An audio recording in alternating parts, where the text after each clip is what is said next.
কিরে, পায়ে 2 টাকার স্যান্ডেল, গায়ে কুচকানো শার্ট, তোর এই ভার্সিটিতে ঢুকার ভিসা কে দিল রে? তোরা এভাবে কেন বলতেছিস? আরে শুনি না, তুই থাকস কই? আমার বাসা ভাই পাশের বস্তিতে। তুই শালা এমন একটা চিজ যে কিনা আমাদের ভার্সিটির পরিবেশটাই নষ্ট করে ফেলছিস।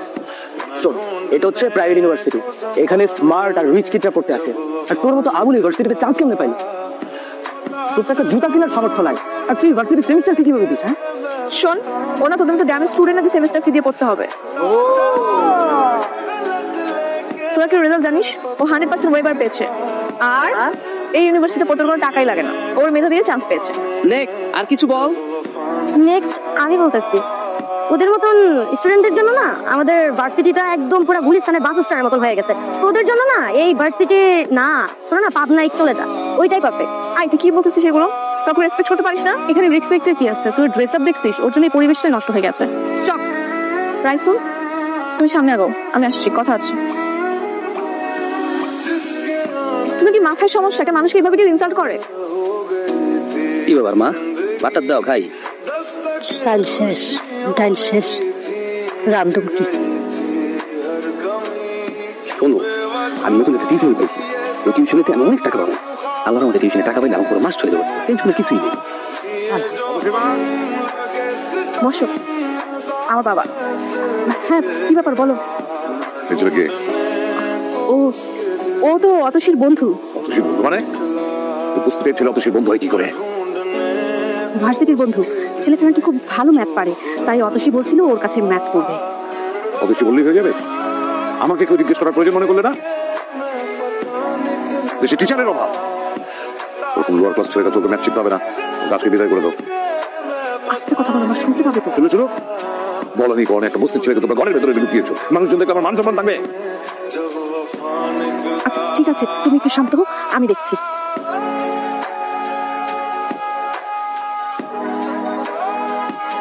আরে কি করতেছিস? মাসে মাসে থাকতে পারবা, ভাড়া দিবা না? এইরকম ভাড়াটি আমার দরকার নাই। ভাই আমি আপনার বললাম আমার 2 দিন সময় দেন, আমি আপনার সব টাকা দিয়ে দিতেছি ভাই।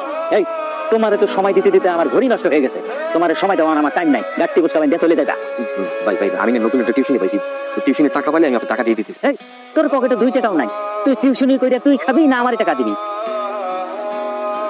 ভাই আমি তো কইলাম আপনার ভাই টিউশনের টাকা পাইলে আমি আপনার টাকা দিয়ে দেবো ভাই, আল্লাহর কসম। কই যাচ্ছিস? তোকে বললাম না রাইসুলের কাছে আমি টিউশন করবো, এটাই ওর বাসা। ও কেন, দেশে কি টিচার অভাব পড়ছে? না, বাট ওর কাছে আমি খুব ইজিলি বুঝতে পারি, দ্যাটস লাইক।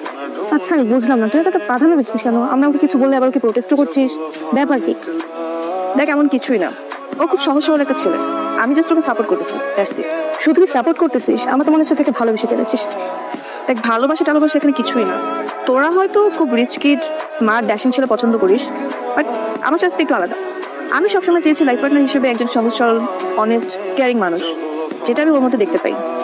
আর ভালোবাসা টালোবাসা নিয়ে আমি এখন কিছুই ভাবছি না, জাস্ট ফ্রেন্ড হিসেবে সাপোর্ট করতেছি, দ্যাটস ইট। আচ্ছা আজাদ ভাই, আপনি ওকে ড্রপ করে আমাকে পিক করেন, ওকে? Bye bye bye. নাই, 2 দিন মাত্র সময় দিলাম, যদি ভাড়া দিতে না পারো এর মধ্যে, তাহলে আমি তোমার লাইফটাই বাইর করে দেবো, মনে থাকে জান।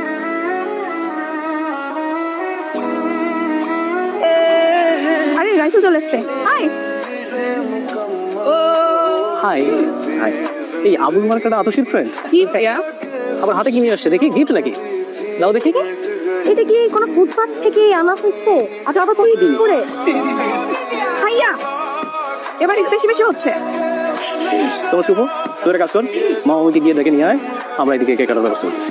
চা রাইসুল তুমি বসো, আসছি। মিস্টার আবুল এদিকে আসেন, শুনেন, ওই পাশে দেখছিলাম অনেক ময়লা হয়ে আছে, ওই পাশটাকে খুব সুন্দর করে ক্লিন করো, আমরা একটু আয়োজনের ব্যবস্থা করতেছি। ওকে যাও, গুড বয়।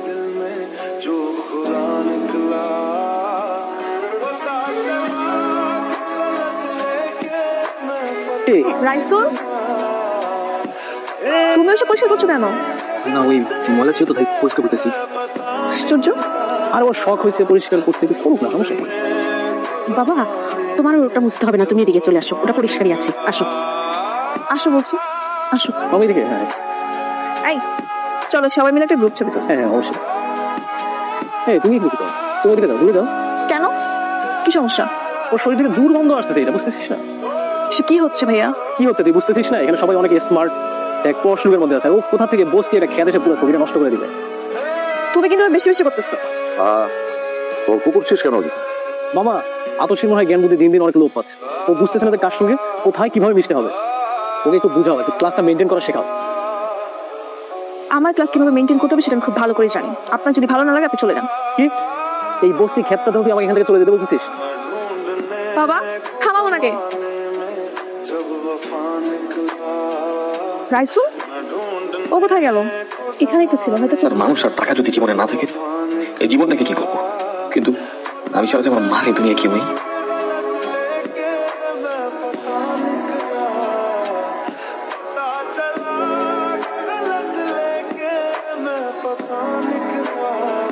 হ্যালো, ভাই আপনি যারা ফোন করছেন আমি সে না, আমি সাধারণ একজন পথচারী। যারে ফোন করছেন তারা কারা জানি গুলি করে চলে গেছে। জি ভাই। আচ্ছা দেখ ভাই, আমি জানি না, ভিতরে আমি একটা কাজ দিব। লাশের পাশে কি কোনো সুটকেস আছে?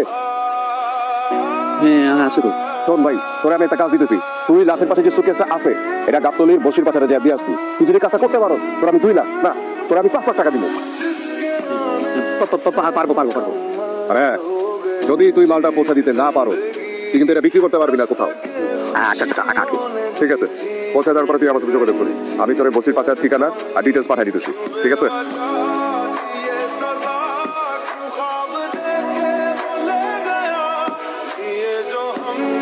কে তুই?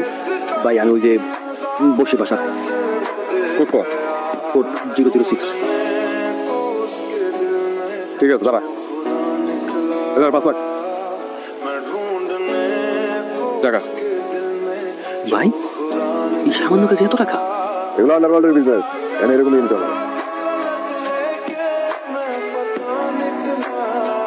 ভাই আমি আপনাদের সাথে কাজ করতে চাই, প্লিজ আমাকে না, আমার অনেক টাকার প্রয়োজন।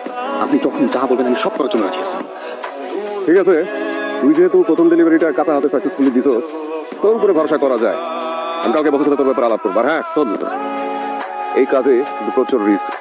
পুলিশে ধরলে ক্রস ফায়ার, আর যদি অপোনেন্ট ধরে তাহলে কিন্তু ডাইরেক্ট মার্ডার। আর ভুলেও কিন্তু আমাদের নাম বলা যাবে না। কোনো সমস্যা নেই, আমি রিস্ক না। ঠিক আছে, তোর ফোনে একটা অ্যাড্রেস পাঠিয়ে দিব, কালকে আমার সাথে ওই অ্যাড্রেস দেখা করি। ঠিক আছে, আমরা আসসালামু আলাইকুম ভাই।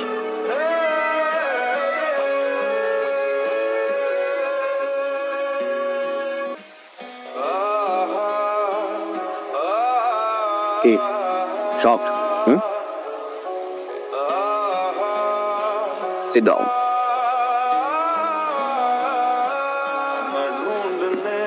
I love you. মানে কিভাবে কি সম্ভব? আপনি কি নিউজ দেখেন না? কিসের নিউজ? ইন্টারন্যাশনাল মার্কেটে সর্বোচ্চ বাংলাদেশি ট্রেডার রাইফুল হাসান একদিনেই 1 কোটি টাকার বাজি মারে। ভাই টাকা পয়সা তো কম ইনকাম হইতেছে, কানে তো লাগাইতে পারতেছে, সবাই জানে ওটা বুঝতে পারবো। টাকা আনতেছি আর টাকা জমাইতেছি, সব করতে পারবো, গাড়ি বাড়ি কোনো কিছুই করতে পারবো। কি করবো কম কর? ব্ল্যাক মানি হোয়াইট করার একটা মাস্টার প্ল্যান আছে আমার কাছে। কি প্ল্যান? প্ল্যান হচ্ছে, আমার এক ভাই আছে গিয়াস, উনি হচ্ছে ইন্টারন্যাশনাল ট্রেড মার্কেটের সিইও। উনি তোকে ফেক উইনার দেখাই দিবে, বিনিময়ে 20% নিবে, কিন্তু তোকে এমন ভাবে শো করবে যে তুই ট্রেডিং করে কোটিপতি হয়েছিস। Safe, 100% safe deal.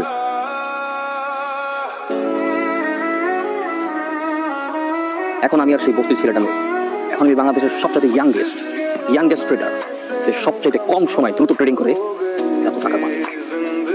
I hope তোমার বাবা মা এখন আমার রিজেক্ট করবে না। They must be very happy যদি আমি তোমার বিয়ে করি।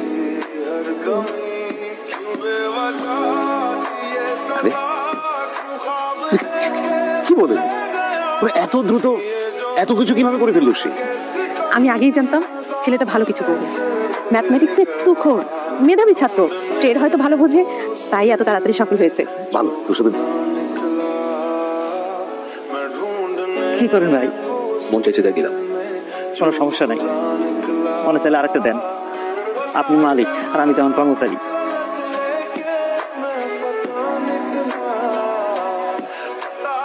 লাস্ট সেমিস্টার এক্সাম দাও কেন? সরি স্যার, একটু বিজি ছিলাম। হোয়াট? বিজি ছিলাম? এই সেমিস্টারে তোমার 0% ওয়েভার, কোনো প্রকার ডিসকাউন্ট পাবা, আর আমি টাকা দিয়ে তোমাদের কোনো প্রকার হেল্প করবো না।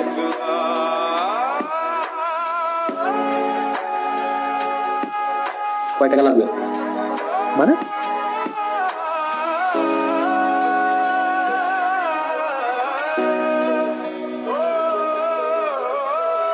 যা লাগবে সব বলবো।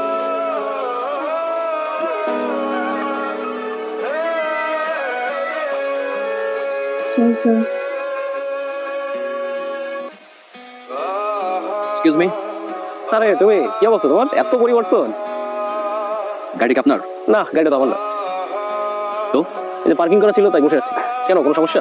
সমস্যা তো অবশ্যই আছে, কারণ গাড়িটা আমার, তোর বাপের না। সো না না জেমস,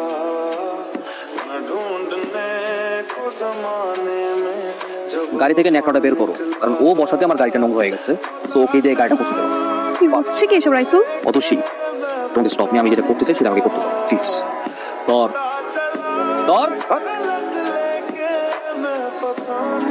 রাইসুল এবার কিন্তু বেশি বেশি হচ্ছে। অতসী, মাঝে মধ্যে বেশি বেশি করতে হয়, নইলে ওরা কখনো শিক্ষা পাবে না। বস,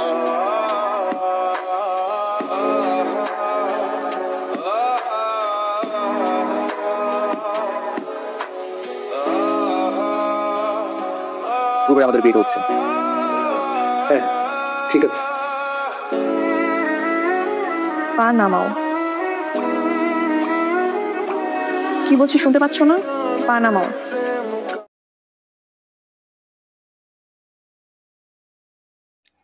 এক ছিল বনের মাঝে এক বুড়ো শিয়াল, নাম তার ধূর্ত মিয়া।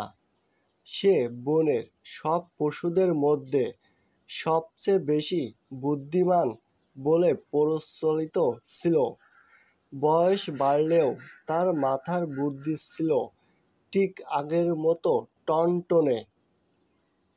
ধূর্ত মিয়া ছোটবেলা থেকেই নানান রকম ফাঁদে পড়ে নিজেকে বাঁচাতে শিখেছিল।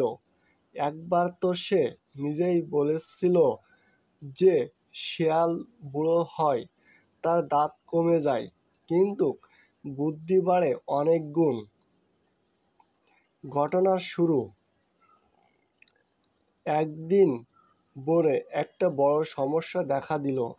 মানুষজন জাল পেতে বনের ভিতরে পশু ধরার চেষ্টা করছে। কয়েকটা খরগোশ, হরিণ আর একদল বানর আগে থেকেই ধরা পড়ে গেছে। বনের সবাই খুব ভয় পেয়ে গেল। সিংহ রাজা জরুরি সভা ডাকলেন। সব পশু একত্রিত হয়ে বলল, ধূর্ত মিয়া ছাড়া এই বিপদ থেকে আমাদের কেউ বাঁচাতে পারবে না, সে অনেক চালাক। ধূর্ত মিয়াকে ডেকে আনা হলো। সে আস্তে হাঁটতে হাঁটতে সবাই হাজির হলো আর বলল, সবাই শান্ত হও, মানুষ বুদ্ধি দিয়ে জাল পাতে, আর আমি জাল ফাঁকি দেওয়া বুদ্ধি জানি। সিংহ রাজা জিজ্ঞাসা করলেন, তুমি কি আমাদের উদ্ধার করতে পারবে?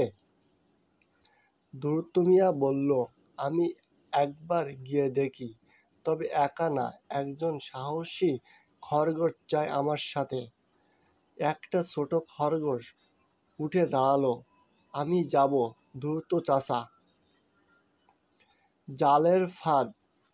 ধূর্ত মিয়া আর খরগোশ চুপি চুপি জালের জায়গায় গিয়ে দেখলো মানুষজন কিছু খাবার রেখে গেছে, আর বড় একটা জাল পেতে লুকিয়ে আছে দূরে। কিছু গাছের পাতা দিয়ে জাল ঢাকা। ধূর্ত মিয়া বলল, এই জালে ফাঁদে পড়ে পশুরা ধরা পড়ছে, আমাদের ওদের মনোযোগ ঘোরাতে হবে। তারপর ধূর্ত মিয়া খরগোশকে বলল, তুমি একটু ওদের সামনে গিয়ে নাচ করো আর চিৎকার করো, আমি পিছন থেকে কাজটা সারি। খরগোশ সাহস করে সামনে গিয়ে কাগজের পাখির মতো লাফিয়ে লাফিয়ে নাচ শুরু করলো। মানুষজন ভেবে নিল এটা হয়তো পাগল খরগোশ, তারা দৌড়ে এলো ধরতে। ঠিক তখনই ধূর্ত মিয়া লুকিয়ে জালের দড়ি কাটলো, আর যেসব পশু আটকে ছিল সবাই পালিয়ে গেল। মানুষ বুঝে উঠতে না উঠতে সব পশু উধাও। সিংহরাজা পুরস্কার। বনের সব পশু আনন্দের চিৎকার করে উঠল। সিংহরাজা বললেন, ধূর্ত মিয়া, তুমি আমাদের বাঁচিয়েছ। আজ থেকে তুমি এই বনের প্রধান উপদেষ্টা।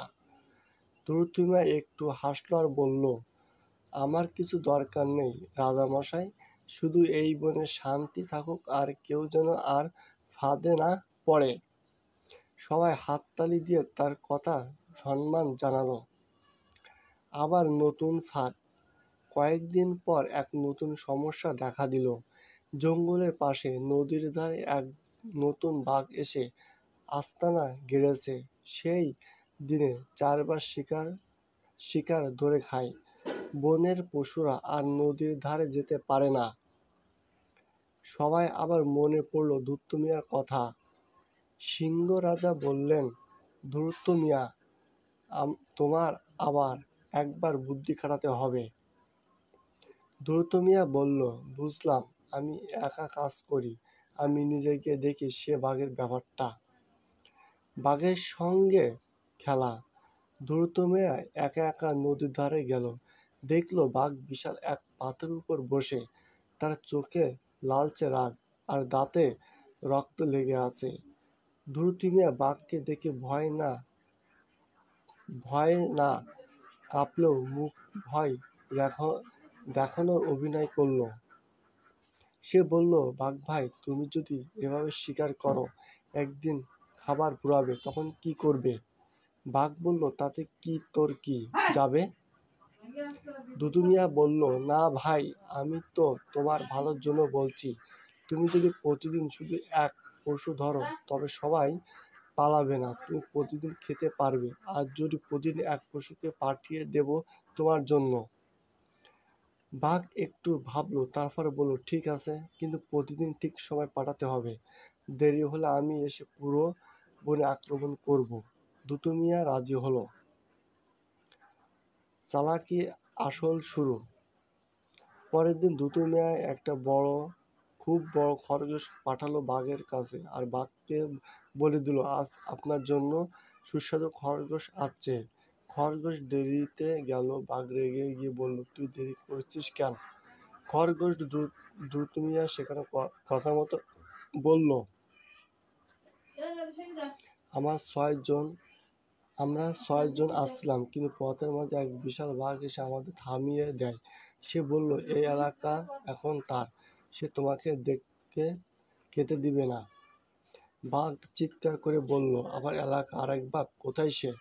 খরগোশ বলল, একটু কুয়োর মধ্যে ঢুকে বসে আছে। বাঘ দৌড়ে গেল সেই কুয়োর কাছে। সেখানে গিয়ে দেখে কুয়োর পানির তার প্রতিবিম্ব। সে ভেবে বসলো, নিচে সত্যি আরেক বাঘ বসে আছে।